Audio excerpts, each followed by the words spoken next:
KL Rahul तो आपका favourite? मेरा फेवरेट, मैं मानता हूँ, क्योंकि उनमें एबिलिटी है। जो रन्स की लिस्ट में जो प्लेयर्स हैं इस बार जिन्होंने इंडिया की तरफ से इस आईपीएल में सबसे ज्यादा रन बनाए, उसमें केएल राहुल भी हैं, उसमें ऋतुराज गायकवाड़ भी हैं जिनकी आपने बात करी, शिखर धवन है, संजू सैमसन है, पृथ्वी शॉ है। ये मेरी नालायक पत्रकार की रिसर्च है। ये पृथ्वी शॉ है, मयंक अग्रवाल है, शुभमन गिल है, ऋषभ पंत है। अब इस पूरी की पूरी लिस्ट में सर जो T20 वर्ल्ड कप में जो टीम खेलने वाली है उसमें तो सिर्फ केएल राहुल और ऋषभ पंत हैं। तो क्या आपको लगता है कि इतने सारे जो प्लेयर्स हैं, मैं देख सकता हूँ कि जी सर आप हैंडराइटिंग देख रहे होंगे पर ये तो प्रिंट आउट है।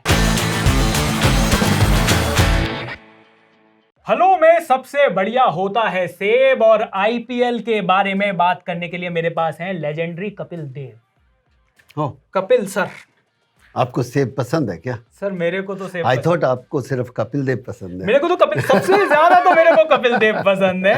पर कपिल सर, आईपीएल के बारे में बात करनी है।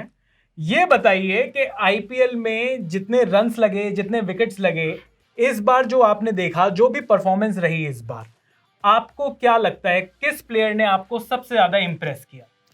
आई थिंक गायकवाड़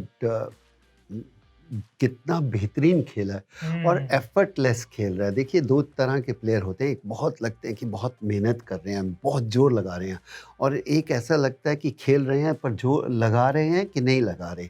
के राहुल का भी वही है। केएल राहुल तो आपका फेवरेट? मेरा फेवरेट, मैं मानता हूँ, क्योंकि उनमें एबिलिटी है, टैलेंट है। सिर्फ वो अपने आप को कभी कभी होता है पहचान नहीं पाते, अपने से कभी कम कर देते हैं, कभी ज़्यादा कर देते हैं, लेकिन इस बार यंगस्टर ने बहुत बेहतर किया। और सही है कि केएल राहुल ने सर आपके फेवरेट हैं बीच में, इसलिए एक सवाल और भी आता है, क्या केएल राहुल टीम इंडिया के सबसे बढ़िया T20 बैट्समैन है? ऐसा नहीं कह सकते सबसे बढ़िया, हाँ बहुत इम्पोर्टेंट बैट्समैन है, क्योंकि नंबर 1, 2, 3, 4 उनमें अगर आपकी स्ट्रेंथ बनी रहती है तो फिर आप पूरी टीम उसके आसपास खेलती है।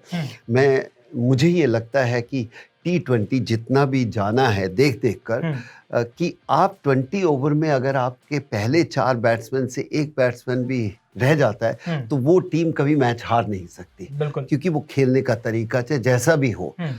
इसलिए राहुल का बहुत इम्पोर्टेंट है। यंगस्टर ने इम्प्रेस किया, संजू सैमसन ने।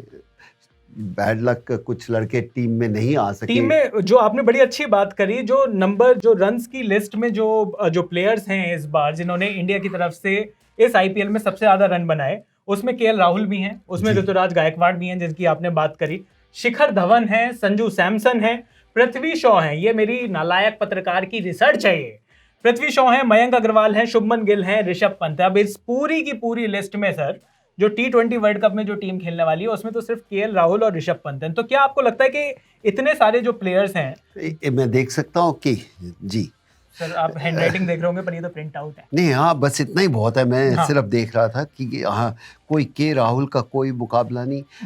गायकवाड़ दिन ब दिन बेहतर से बेहतर बने जा रहे हैं, कि आप कह सकते हैं इंडियन फ्यूचर बहुत बेहतर पर सारे के सारे ये जो प्लेयर्स हैं सर सब ओपनिंग करते हैं, तो ये क्या थोड़ा सा चिंता का विषय है क्या? सारे ओपनर ही रन बनाएंगे, वो मिडिल ऑर्डर वाले बैट्समैन क्यों नहीं आ रहे? देखिए, आज T20 में आप ज़्यादा नहीं अंतर मान सकते।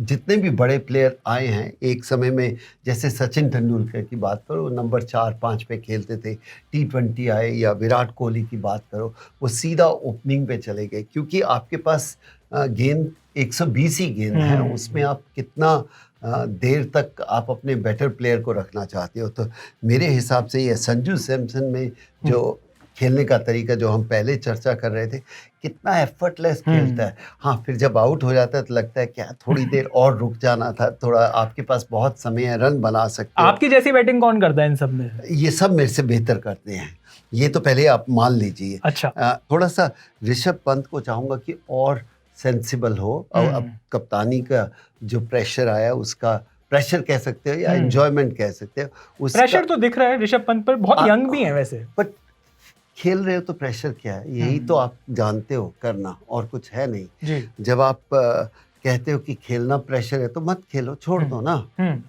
ये दो तरह के लोग होते हैं, एक खेलते हैं एंजॉयमेंट करने के लिए। आप उनके चेहरे पे ही एक नूर सा होता है, जैसे जडेजा है, बिल्कुल। आप कह सकते हो कि उसका लगता है वो फील्डिंग भी करना चाहता है, Intense। गेंदबाजी, वो मज़ा ले रहा है। और कुछ लोग ऐसे आते हैं कि उनके चेहरे पे हवाइयाँ एक उड़ रही होती हैं। गंभीरता सी नज़र आती है, उनके लगता है कि पता नहीं क्या हो जाएगा। तो इसलिए संजू सैमसन को देख के बहुत मज़ा, इस बार गायकवाड को देख के मज़ा इसलिए आया कि वो अपने रिएक्शन दिखाते नहीं है, बड़े आराम से इत्मीनान से और बल्लेबाजी एक करते हैं। चीज जो आपका ध्यान में लेकर जाना चाहूंगा, ये जितने भी बैट्समैन हैं, क्या आपको ऐसा लगा कि ये सिर्फ और सिर्फ T20 के हिसाब से खेल रहे हैं, या फिर इनका खेल देखकर आपको लगा कि ये कल को ओडीआई और टेस्ट में भी सीमलेसली फिट हो सकते हैं उनकी बैटिंग देखकर? देखिए, एक कॉन्फिडेंस होता है T20 का, थोड़ा आप की गलतियां कभी कभी छुप जाती हैं, लेकिन टेस्ट मैच में आपकी गलतियां छुपती नहीं हैं। तो ये सिर्फ फ़र्क है। अगर आप बात करो, पृथ्वी शॉ की बात करो, बहुत ही एबिलिटी, टैलेंट, लेकिन ये जो प्लेयर अंदर बाहर वाले होते हैं ना, उनके ऊपर थोड़ा सा अपने आप पे प्रेशर आ जाता है। खेलना, हिंदुस्तान के लिए खेलना, खेल के अपना एबिलिटी दिखा के फिर टीम से बाहर निकलना, फिर कहीं ना कहीं हम सोचते हैं इनका संतुलन थोड़ा बहुत बिगड़ा हुआ है या संभाल नहीं पाए। उसके बाद अगर आप ऋषभ पंत की बात करो या शुभमन गिल की, बहुत टैलेंट है, कितना अच्छा यंगस्टर है, लेकिन कभी कभी होता है कि आपकी उम्र निकलती जाती है, आप रियलाइज नहीं कहते। यंगस्टर कह कह के अगर आपका समय निकल गया तो फिर कब है? और जो बड़ा प्लेयर बनता है तो वो यंगस्टर से मैच्योर होता जाता है, इन आउट नहीं होता, चाहे वो इंजरी के कारण हो या अदरवाइज हो। तो कपिल सर, इन प्लेयर्स ने तो आपको इम्प्रेस किया, पर जो बैट्समैन, जो हमारे बड़े बैट्समैन हैं, चाहे वो रोहित शर्मा हो या विराट कोहली हो, उनकी लैक ऑफ फॉर्म ने आपको क्या थोड़ा सा डिसअपॉइंट किया? बिल्कुल किया। देखिए, आपके पास रोहित जैसा बल्लेबाज नहीं है। आई थिंक अगेन फिटनेस और उनकी खेलने का तरीका दो अलग चीजें। 13 आईपीएल मैच में सिर्फ 150, तो ये तो फॉर्म भी बहुत बढ़िया नहीं लग रही। बिल्कुल नहीं। और ऐसा प्लेयर है कि अगर आप ओपनिंग करते हो, आपका ट्रैक रिकॉर्ड 60% से ज्यादा होना चाहिए बेहतर, बिल्कुल, रन बनाने का। बिल्कुल। अगर आप 10 मैचेस खेलते, अगर 6 मैचेस में आप रन नहीं करते तो फिर आप कह सकते हो आपकी फॉर्म में गड़बड़। और यहाँ पर तो आप 8-10 मैचेस में सिर्फ 250 करो तो फिर। विराट कोहली ने भी 15 मैच में सिर्फ 350 करी, तो विराट कोहली लग रहा था बीच में बैक टू बैक 50 भी आई यूएई में। सर, टच में तो अच्छा दिख रहे हैं विराट कोहली, प्रॉब्लम क्या चल रही है? देखिए, जब उम्र बढ़ती है ना, 30 के बाद आता है, तो आई साइट थोड़ी बहुत कमज़ोर हो जाती है और उसको एडजस्ट करने के लिए थोड़ा समय लगता है। और मुझे लगता है कि अभी बहुत इनको समय मिल गया है, क्योंकि अब 32 अगर मुझे लगता है 32 के हैं जी। हाँ, अभी उनको अपने आप को एडजस्ट करना पड़ेगा। आप बड़े से बड़े क्रिकेटर देख लो, जो आई प्लेयर होते हैं, जिसको हम कहते हैं आई हैंड कोऑर्डिनेशन, अगर उनकी आई थोड़ी वीक होती है तो फिर प्रॉब्लम आती है। सहवाग में देखा गया, उसको एडजस्ट करना है। और जो टेक्निकली साउंड होते हैं, जैसे सुनील गावस्कर हुआ, आप सचिन तेंदुलकर कह सकते हैं, राहुल द्रविड़ भी बैट ऊपर से आता था। अच्छा। जो टेक्निकली जो सीधा, आज भी अगर आप सुनील गावस्कर को बैट देंगे तो आप कहेंगे 5-7 बॉल खेलने के बाद इनका टेक्निक देखो कितना खूबसूरत है। वही वीरेंद्र सहवाग आई हैंड कोऑर्डिनेशन है, उनका कोई फर्क नहीं है, पाँव नहीं हिलेंगे लेकिन बल्ला और हाथ, आंख और हाथ बहुत अच्छे चलेंगे। सो इसलिए विराट कोहली या आप स्मिथ ले लीजिए, बिल्कुल, उनकी तो टेक्निक के बारे में इतनी बातें करी जाती हैं। तो जब उनकी आंख में असर आएगा तो हर तीसरी बॉल एलबीडब्ल्यू के चांसेस बढ़ जाएंगे। बिल्कुल। 1-2 बार एलबीडब्ल्यू हो गए, फ्लिक मारते हो गए, तो आपका फिर वो खेलने का वो जो कॉन्फिडेंस है वो लूज होता है। उसी के हिसाब से अगर विलियमसन देखो, उनका टेक्निक बड़ा अच्छा है, वो अपना समय लेते हैं, सीधा खेलते हैं, फिर रन बनाने के बाद वो क्रॉस खेलना शुरू करते हैं। छक्के ज्यादा नहीं मारते पर चौके बाउंड्रीज निकालते रहते हैं। यही सबसे बड़ी बात है। जैसे रोहित कंप्लीट प्लेयर लगता है जी। आप देखिए, उसकी टेक्निकली वो बहुत अच्छा छोड़ते हैं। अगर वो थोड़ा बहुत आई हैंड कोऑर्डिनेशन खराब भी हो, उनका वापसी आना बहुत जरूरी है। लेकिन जो क्रॉस खेलते हैं, जैसे बहुत सारे प्लेयर, हम भी क्रॉस खेलते थे, उनकी आई साइड के ऊपर क्रिकेट बहुत डिपेंड करती है।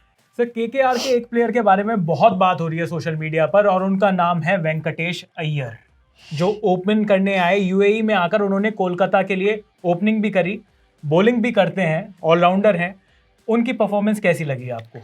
अच्छा है, अभी यंगस्टर है। देखिए, आप 2, 4, 5 मैचेस के हिसाब के ऊपर ना चलिए, आपके पूरा सीज़न दीजिए, देखिए, क्योंकि आपके बड़े-बड़े जो प्लेयर आते हैं, एक सीज़न आता है, बहुत रन करते हैं, अगले सीज़न उनका पता ही नहीं चलता। तो इस यंगस्टर को थोड़ा और समय देना चाहते हैं। एकदम से हाइप करने की ज़रूरत नहीं है ना? अभी नहीं, अच्छी बात है, ऑलराउंडर है। हाँ, ये तो है। ये और उससे ज़्यादा देखना है कि वो अपनी फील्डिंग पे कितनी मेहनत करते हैं और अपनी फिटनेस के ऊपर कितनी मेहनत करते हैं।